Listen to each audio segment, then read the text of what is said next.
and we already got breast cancer, so that made me feel a little bit better. There is so much more out there, though, about breast cancer, I thought. But they're also taping it for anybody who wants to capture it. But could anybody say why? What are you hoping to get out of this? Because then I can direct, the outline that I created. For example, why'd you pick this? Well, actually, you were my sister's surgeon, and did her double mastectomy. Right. She's BRCA 1 or 2 Positive. Right, so we've all been tested. Moving forward, she's 8 years older than I am. I want to be as up to date as possible. Right, be as informed. So the answer was there's a family member. How many people have a first or second degree relative who's been diagnosed and or treated with breast cancer? Yeah, so pretty many people, or we certainly know people, colleagues, neighbors, and friends. So she wants to be as informed as possible to help her make choices.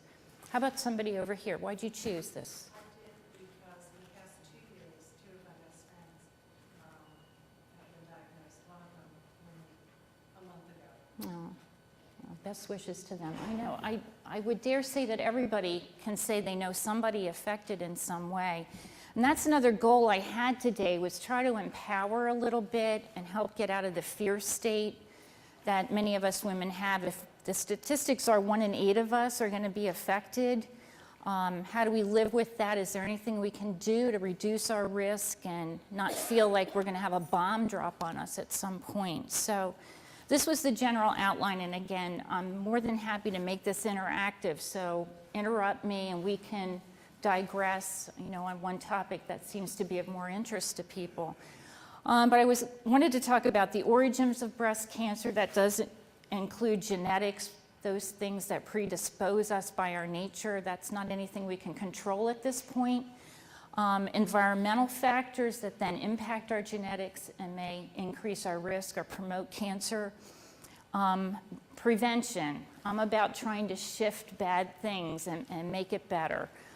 So what can we do so we feel a little bit more empowered not to have this happen or decrease that risk? How do we detect cancer? There's a lot in the news constantly about what testing to use. We had a big controversy last year with a national group that tried to make recommendations, and there was a big outcry from the people and from the medical community about what choices to make or what to offer people. And then the hope that the new treatments and new breakthroughs, offer. So there are, of course, our genes we can't change, and I'll get to that in a second, but there are generalized factors that put us at increased risk for breast cancer, and a lot of those are hormonally based. This is a cancer that's primarily found in women, although 1% of people who are affected are males, and many times they do carry an increased risk through genetic means, a Brca gene, Brca gene. But a lot of it has to do with our reproductive history, our hormonal history. And this was first noticed in Catholic nuns. Catholic nuns had an inordinately high rate of breast cancer. When they started to look at what that group had in common, usually they weren't supposed to reproduce. They had unopposed estrogen from the first time they menstruated to menarche. And that's when we realized that it had a hormonal basis to it. So depending on when you get your period, when you end it, do you interrupt it with a pregnancy? Do you breastfeed? All these things that change our hormonal background or makeup. Now, another thing to keep in mind is risk is not, this is your risk for the rest of your life. It's dynamic, it's fluid. Around the time of your pregnancy, risk actually increases because there's a rich hormonal, background existing, but then it starts to drop off after 2 to 3 years. It's going to decrease, and that's protective, having had a live birth. What else? And then the hormone replacement therapy. I mean, there's been a lot out about that. It turns out it was the combination product that seems to have been the problem of increasing risk. Women who already had their uteri removed, had a hysterectomy, and just took estrogen only, they didn't have increased breast cancer risk. Just living long enough, being a female, being overweight. Now, you'll start to see hints of things we can do something about.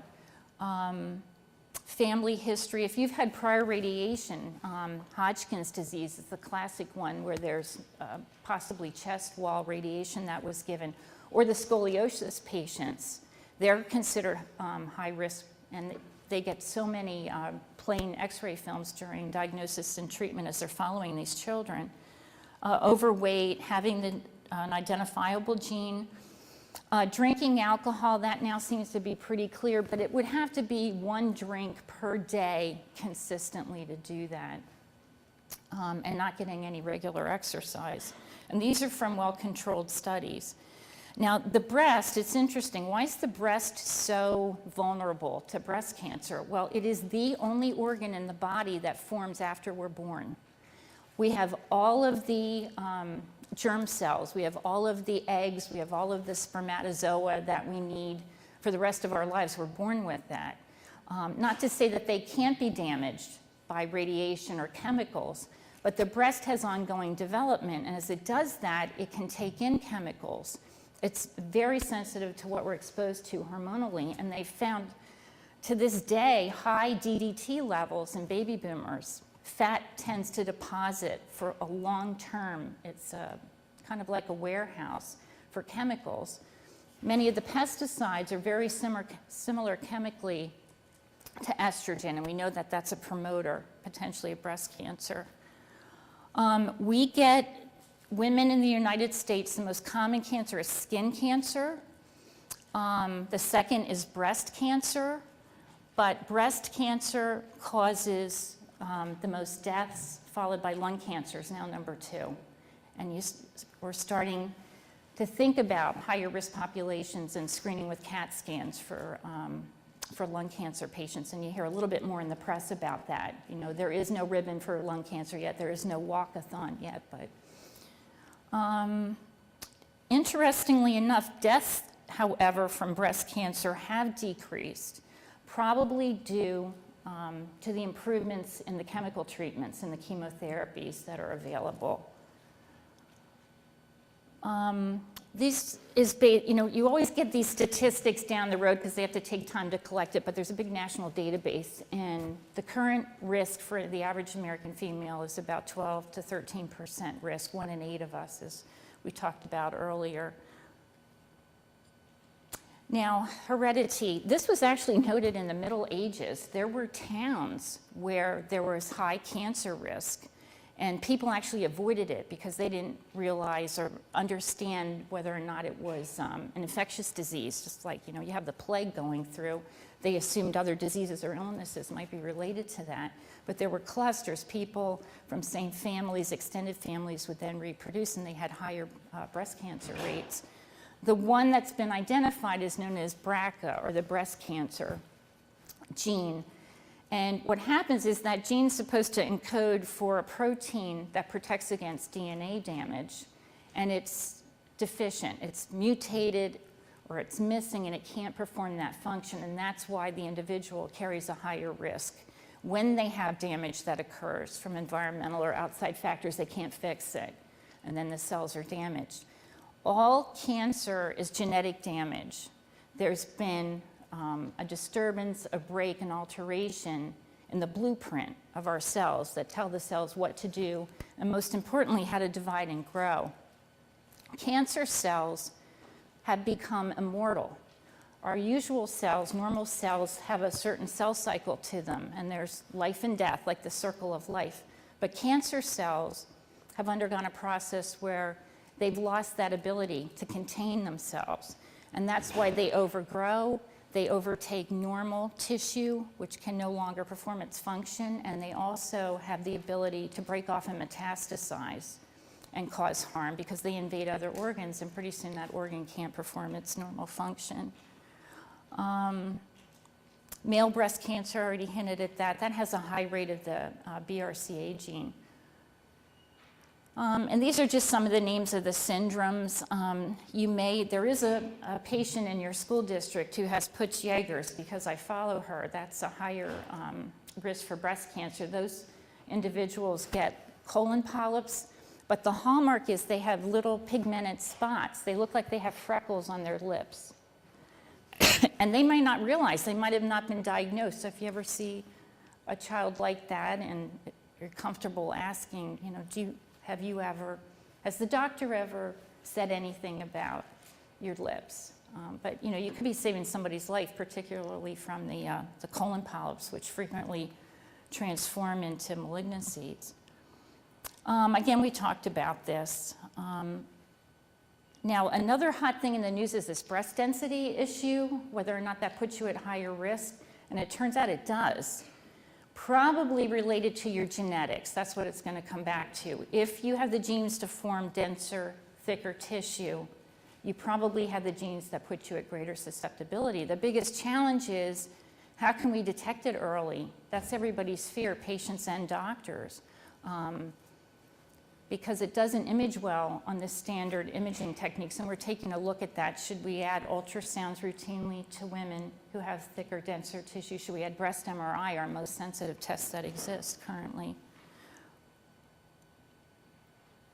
So let's try to shift it around. Is there anything you can do as an individual or that you can promote to someone who may be higher risk, or just an average female who's fearful or afraid? And wants to reduce their risk? Well, it would speak to the behavioral things, obviously. And again, there are studies to support this. If you just perform 3 30-minute exercise sessions a week, they weren't specific, it didn't have to be high-end cardio or weightlifting, it was just something, some activity, you significantly reduce your breast cancer risk. Sorry, I didn't mean to hit that. Trying to decrease your estrogen exposure. So obviously, when the time comes, if you can avoid hormone replacement therapy, that would be better. If you can decrease the risk and exposure to oral contraceptives, do increase breast cancer risk. You read it in the pamphlets. And these young women who come in, now you have to weigh risk of an unwanted pregnancy, obviously. Some people have such horrendous periods, they'd be suffering or they'd be anemic, the entire month, and certainly a hysterectomy hopefully is not an option, or is a option of extreme last resort for a young individual. So there are balances that you have to weigh in that, but I see these young women come in and I ask, how long have you been on the birth control pill? Oh, since I was 14, and they're now 27. So probably as a rule of thumb, definitely 5 or 10 years of uninterrupted birth control risk is not a safe thing to do. So if you have any impact on young women and their choices, I think informing them, they're probably just not even aware of that. There is chemical protection, which we can offer to higher risk women, and there's actually a formula. You can go online and plug in GAIL risk model, G-A-I-L, and that's the model we use in our studies to determine what your risk is. Now, it's an approximation, and for each individual, their risk is going to vary as well, and also what they do through their life is going to impact that risk. But it gives us a starting point, and we consider higher risk women to have 20% or greater risk over their whole lifetime. And if you qualify with that amount of risk, you can actually choose to make an intervention and take a chemopreventative agent, either in the form of tamoxifen or raloxifene, which has a better side effect profile to it. That can reduce your risk by up to 80%. So if your risk is 27%, decrease that by 80, do the math. That's pretty significant choice to make an impact like that. In the BRCA population, that will reduce your risk by 50%. It's not the most protective thing we have to offer, but it's also it's the least invasive as compared to a surgical option. Prophylactic mastectomy is usually offered just for the most high-risk patients, the BRCA families, the one you see in the newspaper, especially in Breast Cancer Awareness Month in October, and you'll see all the girls in the family who have had it. That in itself, though, is not 100% protective, because during development, if you remember from biology, there's the milk line, like we actually have more than one nipple complex on each side, and then they regress usually. However, 30% of the population has an accessory nipple. that's left. That's a very common thing. That's another thing that frightens young women. They'll think they have a tumor, they'll think they have a growth. And oftentimes, I get many women referred for that, and they just need reassurance. Or women who've just given birth and start lactating will lactate out of that accessory nipple, and that's frightening, but it's normal. Excuse me. For that reason, you can have a little breast cell remnant from your collarbone to your waist. And I've actually seen breast cancer present in the groin one time in 20 years. There was a cell that was there. So you can't physically remove every last breast cell for someone and offer them protection. However, we quote 5 to 10% risk of breast cancer after prophylactic mastectomy, which is better than 60% risk if you carry that gene over your whole lifespan or whatever your risk may be in that regard. But people just need to be informed when they're making choices, and that's a pretty invasive choice to say I'm going to remove both of my breasts. What else? Prophylactic oophorectomy not only protects against ovarian cancer, obviously, but it also reduces your breast cancer risk because now your primary source of estrogen production is removed. We still make some estrogen from the adrenal glands. They make a male hormone that's converted to estrogen in the periphery, and that's why the higher your BMI, the more fat cells you have, that's where that conversion occurs. That requires an enzyme called aromatase, and the aromatase inhibitors block that. Arimidex is one of the names of those products. The last one is actually a vitamin A compound that's been shown to decrease breast cancer risk. You have to take it in balance, though. Smokers, if given this compound, will develop lung cancer. We don't understand quite yet the biology of that. And there are many, many trials across the country looking at prevention and protection, which makes me happy. Obviously, we want to do the best we can once people develop it, but I would rather see myself out of business one day and not have to take care of this. How do we detect breast cancer? Well, the standard of care, the standard mechanism is the mammogram. And the reason is the disease is prevalent enough in a population to look for it. A rare cancer isn't. So it doesn't make medical nor economic sense to screen everybody for bile duct cancer, which is very rare, to send everybody out for CAT scans every couple years. But breast cancer is prevalent enough, 1 in 8 women, that it's definitely of value to look for the disease, particularly if finding it earlier makes a difference, and in general it does. Now, that can be dependent on the biology. You can have a small tumor that's much more aggressive than a larger tumor, but still, in general, finding it at an earlier traditional stage offers higher rate of cure. The bottom, thanks.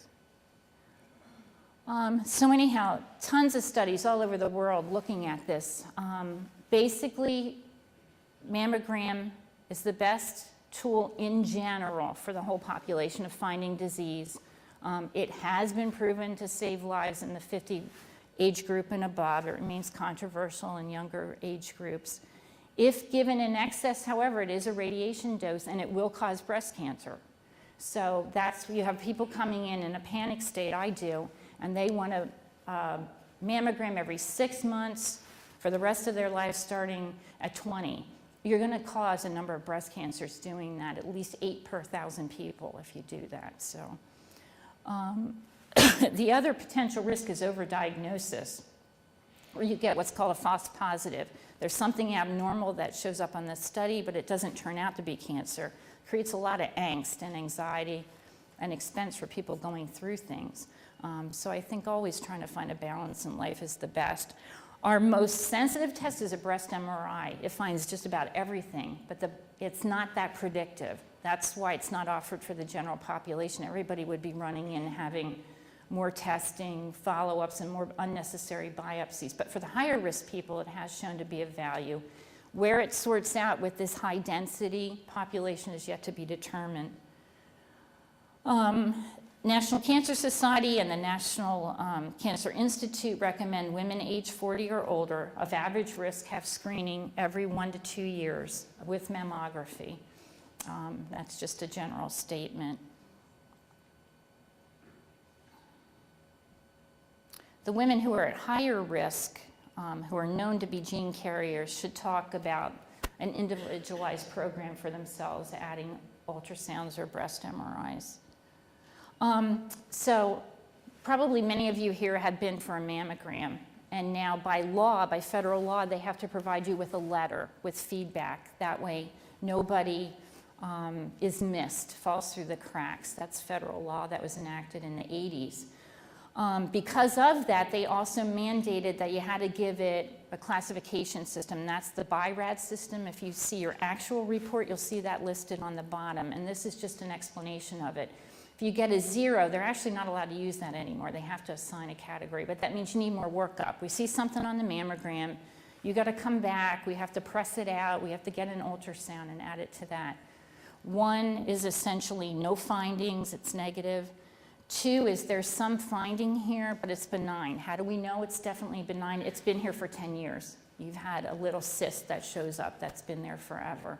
3 is probably benign. It doesn't have characteristics that are worrisome. It's rounded, it's not spiculated, star-like. That's what cancers look like because of their growth pattern. They pull down on the ligaments in the breast and create that pattern. Usually a follow-up is recommended. Most of these people are referred to me, I think with good reason, just to make sure, because a lot of times there's inadequate workup. Next, a 4 is suspicious, and this throws people into a panic. It does get you to move. Only 80% of the time, only 20% of the time is a BIRADS 4 cancer. 80% it's not. So that's kind of reassuring to people once they hear that. But we do tend to over-biopsy in this country compared to Europe. We have a lower threshold for tolerating, not finding disease. But the counterbalance to that is the anxiety, and I think the waiting is the worst of all. 5 is highly suggestive of malignancy. It's spiculated, it's got bizarre shaped calcifications within, and it's cancer until proven otherwise. And some people have not undergone screening. I mean, to this day and age, it's amazing how many people choose not to do that.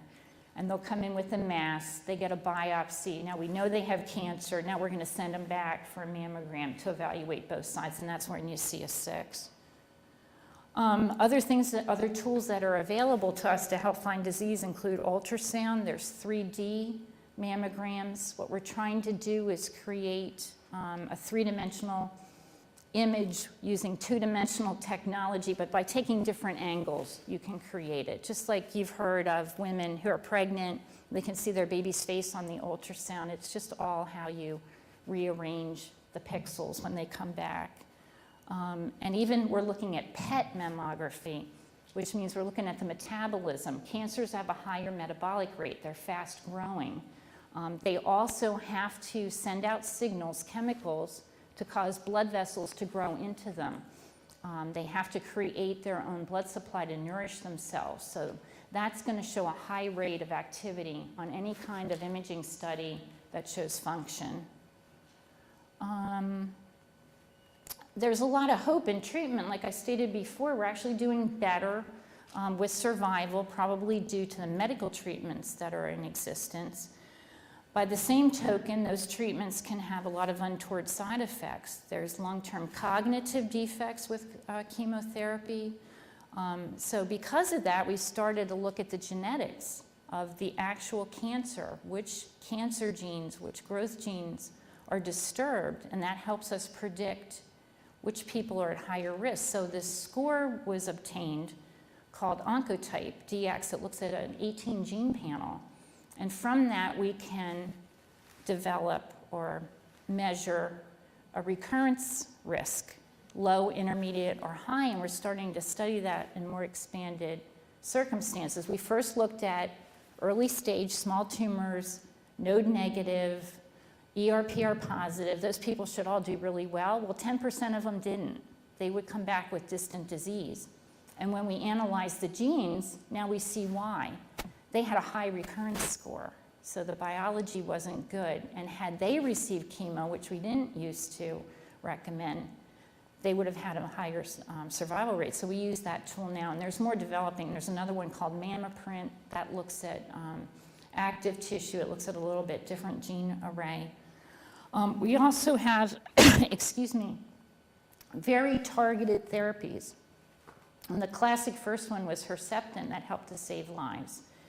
So it turns out that once you understand the genes and what products they make, if you can figure that out and you can block that, then you can impact the cancer cell only and you save someone the side effects that their normal cells would experience through an agent that just kills cells in general. It's not specific. That's why people can lose their hair. That's why they can get sick. That's why they can feel terrible. But the targeted agents in general have much less side effects to it. And the problem is going to be trying to design trials that answer all of these questions, because it's worse than a Chinese menu of all the possibilities and all the combinations, and how would we get enough people with the same combinations? We're not, so that's a challenge we're going to face as scientists. There's vaccines for cancers. Probably the classic first one was melanoma, where we made inroads, but there's also breast cancer vaccinations. Signaling pathways are inside the cell. So once there's a signal to transform into cancer or to grow, if we can figure out how to block that, then the cell's going to go into what's called apoptosis. It's going to go into death. So we can stop that immortality cycle, and that's a hot area of research. And that's probably it. So I'd love to entertain any thoughts or questions that anybody has about anything, with the breast cancer arena.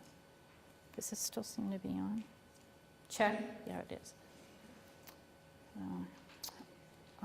What if you have the BRCA gene? Well, who are the people we should think about having a genetic? Go ahead. Can you tell me the difference between the BRCA 1 and 2. They are a mutation on 2 different chromosomes. So they code for different proteins. But one has a greater ovarian cancer risk than the other. Almost all male breast cancer is BRCA1 in that regard. So, but they carry similar, increased risk. Unfortunately, the company that developed that test, they gathered their statistics from families that were Ashkenazi, Jewish origin. That's where the founder mutation occurred with that gene from Eastern Europe. They can trace it to the original family. And because, in general, certain ethnic or religious groups married within themselves, it amplified the gene. Then they started to spread out or intermarry, and that's why, and many people fled Europe.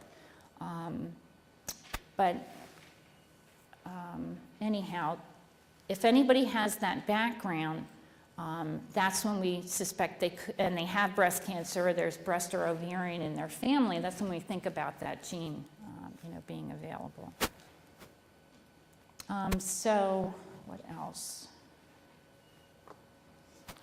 Do any of you have any occasion to interact with the young women in the school? I would assume that might be the health or the science folks, or nursing support. So a lot of times it's an embarrassing thing, or they don't want to speak to family about it. I would imagine, teachers could be consulted with it. There are a lot of benign breast diseases in the age groups the age group you interact with. Most of the time, it's benign tumors. There's 2 peaks for it, in the 20s and then later in the late 40s before menopause, when there's hormonal changes, because I don't have to tell you the swings of the young females in terms of their hormonal background. But that predisposes to benign breast cancer, benign breast tumor development, fibroadenoma, for example. So they can be in a panic or be afraid to tell anybody about it, but with reassurance, that could be helpful. There's 230 women each year in the United States diagnosed with breast cancer, about 40,000 deaths. Of the 220,000, 0 were between age 1 and 20. So that could be a reassuring thing to say to, a high school student. We just don't really see that. Has it been reported in the literature earlier? Yes, but the odds are like 1 in a million. But in the last report from the SEER data, 2003 to 7, there were none. So that's good. You actually did surgery for me. You're welcome. I had in the reoccurring non-cancerous rupturing cysts or tumors Right. that are benign, and they have been both sides of my family, and so far I've been exactly aged like dead on. Same age as my grandma, my mom. Over generations, is there a chance that mutates like into, or likely that they would be? Yeah, that's a good question. So for the recording, the question was, what if you have in your family history not cancer, but benign tumors or benign cystic disease? And that does run in families. And up until about a year or two ago, we would have said, oh, you're not at any increased risk in the general population. But now that doesn't seem to be the case. There probably is a higher risk. So any cell can transform into a cancer cell. Most of the time, our immune system detects it and kills it. It's actually amazing that cancer even forms when you understand the biology and the protective mechanisms the body has to seek and destroy. But other times, somehow it escapes our surveillance and it can establish itself and continue. So with thicker, denser breast tissue, that's what that whole family of fibrocystic condition is, which can include fluid-filled pockets, dense, thicker tissue, may or may not cause discomfort cyclically or through the whole entire month. You probably are at higher risk. So many of those behavioral things that you do have control of would be helpful to an individual. And then thinking about adding to regular detection, because as we saw, mammograms can't detect as easily in that thick, dense tissue. I do know Doylestown Hospital, and we are offering ultrasound for screening in thicker, dense breast tissue. So at Abington, you probably have to see a breast surgeon or have the gynecologist recommend that. But that's probably going to be a value in terms of picking up things the mammogram misses, and also of economic value compared to just recommending MRIs for people with thick tissue.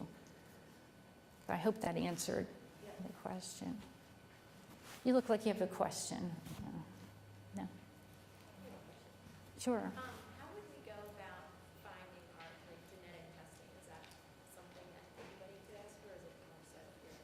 Well, you could ask for it. You want to try to ascertain what the chances are that you'd have it in your background, that that's worthwhile. And it's an expensive test. It's about $3,000, $3,800 to undergo that test. Now, many of the insurance companies cover it for appropriate individuals, and they are expanding their criteria. Like they just added Ashkenazi origin last year, the Blues and Aetna, who are the primary carriers here. So the best thing to do is probably talk to your relatives and ask them and construct a family tree, because a counselor's going to ask you to do that anyhow if you come into them.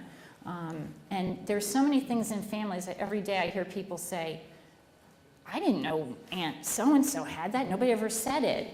In generations past, there was a stigma with that, and a lot of people didn't answer or didn't reveal that to people. But that's the first starting point. Talk to your physician, whoever does your primary care, female care, whether that's a family doc or GYN, and then they can refer you either to a breast specialist or a genetic counselor who can go over that in extreme detail. Then they determine the probability that exists. Then they can determine funding, approval, and then you can get it done. And it can be done with one tube of blood, or there's a mouthwash, swish and swallow, that gathers cells from inside your cheek, and you can send that off and do that. And my colleague Betty Cummings is here, breast health care coordinator at Abington. So I'm going to invite her to join us. Yeah, we went through all of that kind of risk factors, and so then I opened it up to, but anything you want to. Good morning.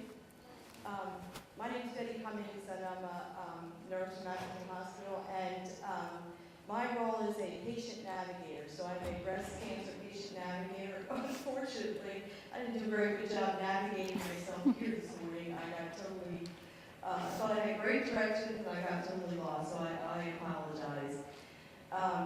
But I know that Dr. Angotti went over a lot of things about breast cancer, about signs and symptoms and risk factors, and I heard you just talking about the genetic piece and asking the question about, you know, who should be tested and so forth. What I do is I meet women when they are diagnosed with breast cancer, and I help them through the process of their treatment, which would be from the point of diagnosis through surgery, through radiation, through chemotherapy. I'm sure Dr. Angotti mentioned how multidisciplinary the care is for women who have been diagnosed with breast cancer. So we looked at this concept of navigation. It was actually started in New York, and it was really to reach out to patients of lower socioeconomic status who didn't have the same access to health care. But the concept of navigation has grown significantly through with oncology patients, and Abington really supports that concept because it's really nice to have a person that you can talk to. Obviously, the doctors, the major point of contact for patients, but they just have some questions, and they completely overwhelmed with what is the treatment, what are the side effects, what's going to happen, what's the next process. And so I'm there to help them to sort all that out. At Abington Hospital, I work at the main campus, which is, I guess I don't know if they still call it main campus, but okay, which is located in Abington. And we have a comprehensive breast cancer center. We just received our another 3-year accreditation, which I just found out yesterday after coming back from vacation, so that was very nice. So, like I said, we are a nationally accredited program. We have radiation oncology, medical oncology, surgical oncology, support services, the multidisciplinary conference. Did you talk about that at all? No. Okay. Every Wednesday at the breast center, we have what we call a multidisciplinary conference, and I know there's one at Lansdale too, right? No, No? we're waiting to Okay. join in. So basically at that conference, and lots of times I help the patients to coordinate presentation at the conference, and we have all of our doctors who come together. Unfortunately, Dr. Angotti, sometimes she's with us via teleconference or by telephone. So we have our surgeons, our radiation oncologists, our medical oncologists, our pathologists, our radiologists, and everybody comes together and we sit around the table. We have the genetic nurse counselor, we have myself, we have our oncology research coordinator. Everybody comes together and we do case presentations. And so, we try to present as many patients prospectively as we can for treatment planning purposes. So if a woman is diagnosed with breast cancer, then we present her at our conference, all the doctors come together. And, you would think because it's an institution where, all the physicians are working in that institution, that everybody would just nod their head and say, yeah, I agree. But there's some very good conversations that take place and some very good discussions, and, some changes have been made. We've had patients from other institutions who were seen elsewhere first, and the pathology slides have been reviewed, and there's been difference of opinions, and thankfully, the ones that I've been involved with, Abington, has been right. So we have wonderful experts in radiology, in pathology, in surgery, in all disciplines of care. And I know Dr. Angotti talked about signs and symptoms of breast cancer and risk factors. And I don't know, one of the things I always like to ask, the number one risk factor, did you talk about that? Oh, we talked about risk factors. I don't know. Oh, you're going to test them now. I'm going to test them. No, it's because I always actually- ask this question. Did I do a good job? Because, when people are asking about family history, just, we know certain cancers that, some people are higher risk for the cancer. We don't know exactly what causes it, but we know that people are at higher risk. And, we know for lung cancer, the major risk factor is smoking. So we really want to educate our students, our young people. For breast cancer, the number one risk factor, the number one thing that puts people at risk for breast cancer is? No. Nope. Being female and living long enough. Yep. Being a woman. And people, whenever I say that, people go, huh? And that's the reason that you can't become complacent and think that, well, I have no family history. Nobody I ever have known has been diagnosed with breast cancer. It's being a woman and age. So the older that women are, thankfully, the majority of breast cancers are diagnosed in women who are 50 years of age and older. But as women age, the risk increases. So we see women who are living longer, so we see women in their 80s and 90s and surgery at that age. But it's being a woman. Men also can be diagnosed with breast cancer, but 99% of breast cancers are diagnosed in women. Only 1% of breast cancers are diagnosed in men. And we do know that when it is a man who's diagnosed, that we do know that that man has a higher risk to have a genetic mutation. So that definitely would be somebody that we would refer for that testing. Can I say something? I just wanted to get back to the multidisciplinary approach that's been developed and she talked about. That's actually been shown to improve outcome. And medicine's an art and a science. If you could just plug this into a computer and it could tell you what to do, we wouldn't be here anymore. And with the new advances and the new information that comes out almost on a daily basis, it can get very complicated about what would be the best treatment. And sometimes there are options, there are choices. A woman can choose a mastectomy or could choose a lumpectomy. In many instances, there is no difference in cure. And a lot of patients don't understand that. The public has the notion that mastectomy is better. So if you know of anybody in your family who has a diagnosis or they're looking for advice, and often people ask, should I get a second opinion, should I get a second opinion? I view that as a personal choice. Whatever makes you feel more comfortable or makes them feel more comfortable, the most informed about making the best choices for their care and looking at their options. And if you choose a center that has a team approach, you can have a better outcome in doing that. I just, will reinforce what Dr. Ngata just said, because sometimes older women will say that, I don't want to have radiation. And we do have some options now for women who are older for shorter courses of radiation, but sometimes those women will decide that they want to have a mastectomy because they, just don't want to have anything else done. So there are a lot of options. There are a lot of treatments. I'm involved, with, like I said, the oncology research. So we're learning every day. We still have a lot to learn, but hopefully, over the next decade, we're going to continue to identify things that will really help us find breast cancer at its earliest points, that we have the best chance to cure it. And prevent it. That's my invention. Yes. Thanks. All right, that's about it for our time. Thank you. Thank you very much.